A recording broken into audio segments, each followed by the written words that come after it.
नमस्कार, मैं हूं आलोक और आप देख रहे हैं डेली 24 भारत। बड़ी खबर इस वक्त स्पेन की राजधानी मैड्रिड से आ रही है, जहां जोरदार विस्फोट हुआ है। इस धमाके में अब तक 25 लोगों के घायल होने की पुष्टि हुई है। मौके पर पहुंचे आपातकालीन सेवाओं के अधिकारियों के मुताबिक घायलों में से 2 की हालत गंभीर बनी हुई है। धमाका शनिवार दोपहर करीब 3 बजे हुआ। इस इमारत के भूतल पर जोरदार आवाज के साथ विस्फोट हुआ। अग्निशमन प्रमुख जेवियर रोमेरो ने जानकारी दी है कि विस्फोट के तुरंत बाद दमकल कर्मियों ने मोर्चा संभाल लिया है और मलबे में फंसे 4 लोगों को सुरक्षित बाहर निकाला गया है। राहत और बचाव कार्य तेजी से पूरा किया गया है। स्पेनिश समाचार के मुताबिक प्राथमिक जांच में गैस रिसाव को संभावित कारण माना जा रहा है, लेकिन पुलिस अभी भी विस्फोट के असली कारण की जांच कर रही है। उप महापौर इनमाकुलाडा सांज ने भी घटनास्थल का दौरा किया है और बताया कि स्थिति अब पूरी तरीके से नियंत्रण में है। उन्होंने कहा कि फिलहाल और कोई पीड़ित मलबे में फंसा हुआ नहीं है। हालांकि उन्होंने ये भी जोड़ा कि विस्फोट के कारण की पुष्टि करना अभी जल्दीबाजी होगा। इस वक्त की बड़ी खबर, प्रधानमंत्री नरेंद्र मोदी सोमवार को कोलकाता में सशस्त्र बलों की 3 दिवसीय संयुक्त कमांडरों के सम्मेलन का उद्घाटन करेंगे। प्रधानमंत्री मोदी आज रविवार को शाम जोरहाट से कोलकाता पहुंचेंगे, जहां वे राजभवन में ये रात्रि विश्राम करेंगे। इसके बाद सोमवार सुबह से भारतीय सेना के पूर्वी कमान मुख्यालय विजय दुर्ग में इस महत्वपूर्ण सम्मेलन का शुभारंभ करेंगे। इस सम्मेलन का विषय रखा गया है सुधार का वर्ष, भविष्य के लिए परिवर्तन, जो सीधे तौर पर सशस्त्र बलों के आधुनिकीकरण, संस्थाकित सुधारों और बहुक्षेत्रीय युद्धकर तैयारियों से जुड़ा है। एक वरिष्ठ अधिकारी के मुताबिक यह सम्मेलन इस बात को दर्शाता है कि तीनों सेनाएं गंभीर तकनीकी बदलाव, गहन एकीकरण और सुधारात्मक कदमों के प्रति कितनी प्रतिबद्ध है। गौर करने वाली बात यह भी है कि पीएम मोदी 1 महीने से भी कम समय में दूसरी बार कोलकाता का दौरा कर रहे हैं, जिससे इस आयोजन की रणनीति अहमियत और भी ज़्यादा बढ़ जाती है। इस हाई लेवल सम्मेलन के जरिए सशस्त्र बलों की संयुक्त रणनीति, युद्धकर समन्वय और भविष्य के लिए उनकी तैयारियों की दिशा को और अधिक स्पष्ट करने की कोशिश की जाएगी। माता वैष्णो देवी के भक्तों के लिए इस वक्त एक महत्वपूर्ण सूचना है। लगातार बारिश के कारण एक बार फिर वैष्णो देवी यात्रा को अगले आदेश तक स्थगित कर दिया गया है। श्री माता वैष्णो देवी श्राइन बोर्ड ने शनिवार रात करीब 8 बजे सोशल मीडिया प्लेटफॉर्म एक्स पर इसकी जानकारी साझा की है। पोस्ट में लिखा गया, जय माता दी, लगातार बारिश के कारण 14 सितंबर को शुरू होने वाली वैष्णो देवी यात्रा अगले आदेश तक स्थगित की जाती है। कृपया आधिकारिक अपडेट के लिए हमारे संचार माध्यमों पर नजर रखें। कटरा, भवन परिसर और यात्रा मार्गों पर तेज बारिश के चलते यह निर्णय लिया गया है। श्राइन बोर्ड ने यह फैसला श्रद्धालुओं की सुरक्षा को ध्यान में रखते हुए लिया है। फिलहाल माता के दर्शन को आए सैकड़ों श्रद्धालु कटरा में ही ठहरे हुए हैं और यात्रा दोबारा शुरू होने का इंतजार कर रहे हैं। यात्रा स्थगित से लोगों में मायूसी का माहौल है, लेकिन हर कोई माता की कृपा और मौसम खुलने की उम्मीद लगाए बैठा है। श्राइन बोर्ड ने साफ किया है कि जैसे ही मौसम सुधरता है, यात्रा फिर से शुरू की जाएगी। सभी तैयारियां पूरी हैं, बस मौसम का साथ मिलना बाकी है। फिलहाल सभी भक्तों से अनुरोध है कि यात्रा पर निकलने से पहले आधिकारिक अपडेट जरूर चेक कर लें, ताकि किसी असुविधा के लिए बचा जा सके। इस मौके पर हमारे साथ हमारे संवाददाता जुड़ेंगे, जिनसे हम बात करेंगे क्या कुछ अपडेट है और ये जो यात्रा है स्थगित कर दी गई है, अब ये यात्रा आगे कब शुरू की जाएगी और आईएमडी के क्या निर्देश हैं और किस तरीके से सरकार ने इस तमाम जो व्यवस्था है उसको काबू में करने के लिए क्या और व्यवस्थाएं कर रही है। और जबकि ये जो यात्रा थी शुरू करने के जो आधिकारिक बयान था वो जारी किया गया था, लेकिन इसके बावजूद तेज बारिश के चलते ये यात्रा अभी फिलहाल स्थगित कर दी गई है। और इस तमाम जानकारी के लिए हमारे साथ जुड़ रहे हैं हमारे संवाददाता जावेद। उनसे पूछेंगे कि क्या कुछ और अपडेट उनके पास है, यात्रा कब शुरू होने वाली है।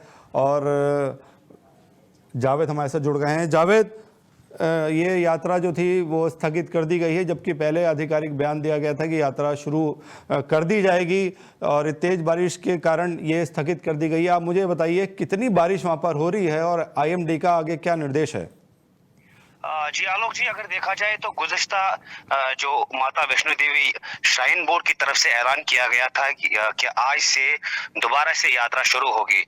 ताहम आज सुबह रियासी जिला जो जम्मू कश्मीर का है, वहां पर मुसलसल बारिशों के बाद बोर्ड को ये फैसला लेना पड़ा कि अगले आदेश तक यात्रा फिर से मुलतवी की जाएगी। जो ही कल ये खबर फैली थी कि यात्रा दोबारा शुरू हो रही है, तो मुल्क भर के साथ साथ विश्व से ताल्लुक रखने वाले यात्रियों में एक खुशी की लहर दौड़ी थी। ताहम इंतजामिया की तरफ से जानो माल के नुकसान को मद्देनजर रखते हुए ये फैसला लेना पड़ा कि जब तक मौसमी सूरत हाल फिर से ठीक नहीं होंगे तब तक यात्रा नहीं होगी।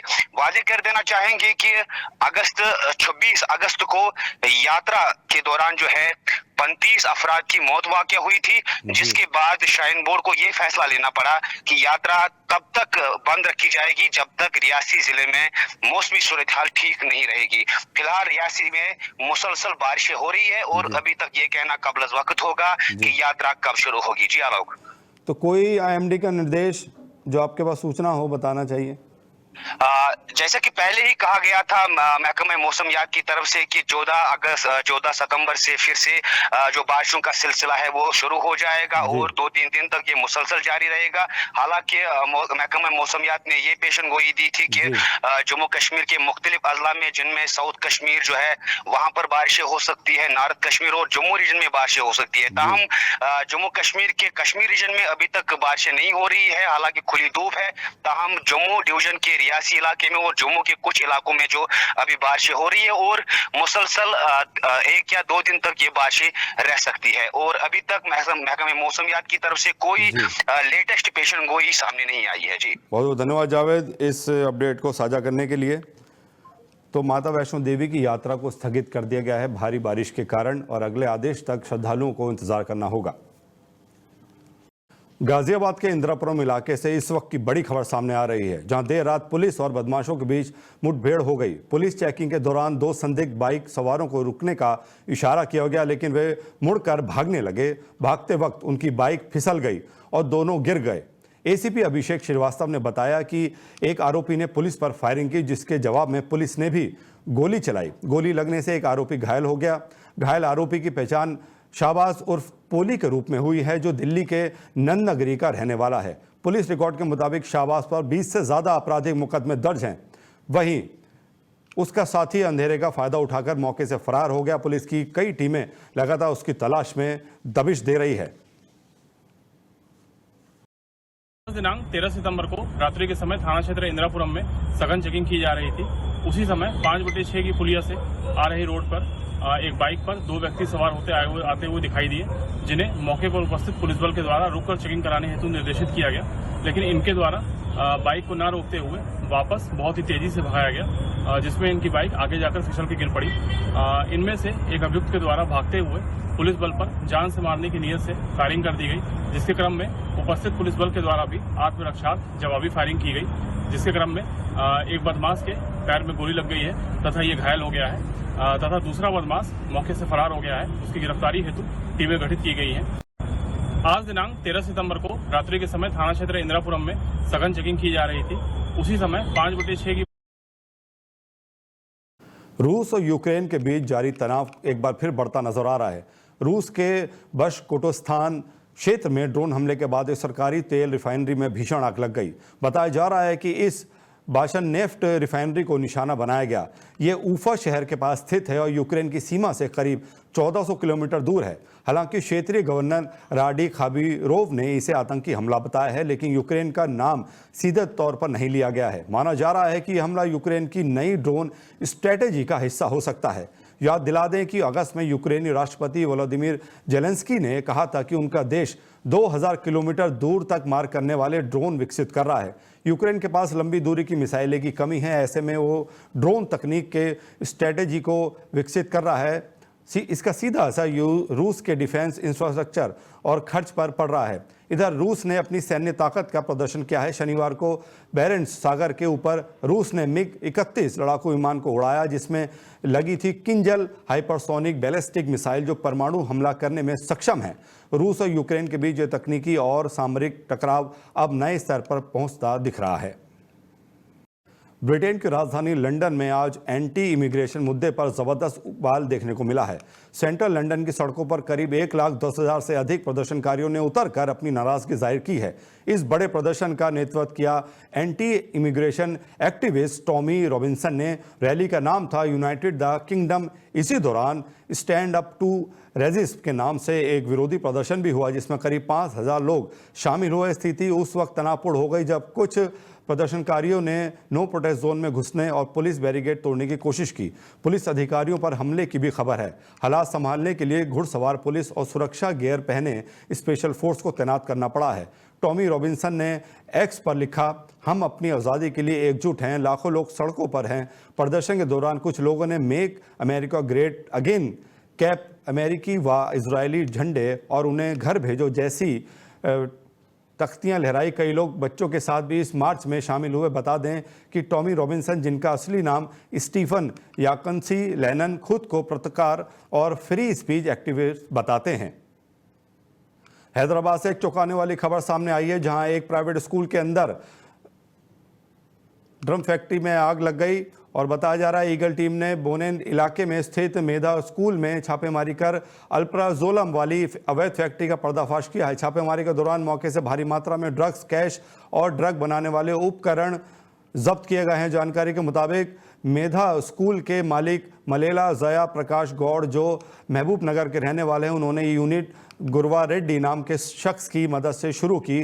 गुरवा रेड्डी ने उन्हें अल्प्राजोलम बनाने का फॉर्मूला और तरीका बताया। लालच में आकर जया प्रकाश ने स्कूल के पीछे के हिस्से में ड्रग बनाने की यूनिट लगाई और बुधपुर और महबूब नगर जिले के टॉडी डिपो तक इसकी सप्लाई शुरू कर दी। पुलिस ने इस ऑपरेशन में 3.5 किलो अल्प्राजोलम, 4.5 किलो अध बना अल्प्राजोलम, 21 लाख रुपए नगद और बड़ी मात्रा में कच्चा माल व उपकरण बरामद किया। फिलहाल इस ड्रग रैकेट से जुड़े अन्य लोगों की तलाश में पुलिस की कई टीमें काम कर रही हैं। यह मामला अपराध ही नहीं बल्कि शिक्षा संस्थानों की सुरक्षा पर भी बड़ा सवाल खड़ा करता है। पंजाब में हाल ही में आई बाढ़ से कई गांवों में जनजीवन पूरी तरीके से अस्त व्यस्त हो चुका है। इसी बीच दिल्ली की सिख द्वारा प्रबंधन कमेटी के कुछ सेवादारों ने आगे आकर एक सराहनीय कदम उठाया है। इन सेवादारों ने अमृतसर से लगभग 40 किलोमीटर दूर स्थित कई गांवों में जाकर राहत कार्य किए। ये वे इलाके हैं जो हाल ही में बाढ़ से बुरी तरीके से प्रभावित हुए हैं। कई घरों में पानी भर चुका है और सड़कों पर संपर्क भी टूट गया है। इस सेवा कार्य की अगुवाई बब्बर जी राजू ने की है, जो कमेटी के एक सक्रिय सदस्य हैं। उनके साथ सेवादार लक्की, पिंकल, गोल्डी और मन्नी ने भी बाढ़ पीड़ितों की मदद के लिए अहम भूमिका निभाई। इन इलाकों में अभी तक ना तो बिजली बहाल हो पाई है, ना ही सरकारी सहायता पूरी तरीके से पहुंची है। अब ऐसे में देखना होगा कि सेवादारों की पहल स्थानीय लोगों को कितनी राहत बनकर सामने आती है। इस बुलेटिन में इतना ही। अपना ख्याल रखिए और देखते रहिए डेली 24 भारत। नमस्कार।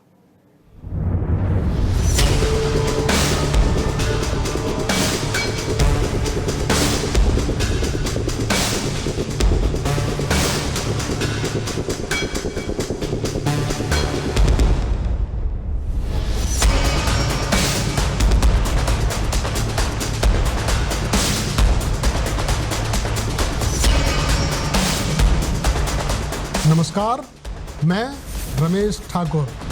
जल्द ही डेली 24 भारत पर होगा हाई अलर्ट।